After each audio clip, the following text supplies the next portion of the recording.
సేవకి.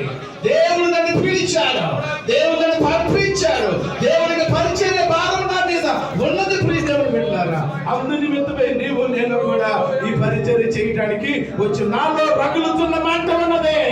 నా యేసుని గురించి చెప్పడానికి, నశించే ఈ లోకానికి, నశించే ఈ జనానికి, నశించుతున్న నా దేశానికి, నా కాలనీకి, నా పట్టణానికి, నా జిల్లాకి, నా యేసు యొక్క రక్షణ సువార్త చెప్పడానికి పరలోక రాజ్యం సమీపించి ఉన్నదే. మారు మనసు పొందండి, బాప్తిసం తీసుకోండి, రక్షింపబడండి చెప్పవలసిన బాధ్యత ఈ సేవకురాలా నా మీద ఉన్నది నీ మీద ఉన్నట్లుగా మరొకసారి మనం చూస్తున్నాం. సేవ అంటే బిల్డింగ్లు కాదు, సేవ అంటే కార్లు కాదు, సేవ అంటే పోస్టర్లు కాదు, సేవ అంటే గొప్ప గొప్ప స్టేజీలు కాదు. ప్రియులారా, వీధుల్లోని సువార్త, ఇంటింటికి వెళ్ళే సువార్త, నశించి ఆత్మలు పట్టుకుని దేవునికి వాక్యాన్ని చెప్పే అనుభవం ఉందా? గృహాలు తిరిగి దేవునికి వాక్యాన్ని చెప్పే భారం ఉన్నదా?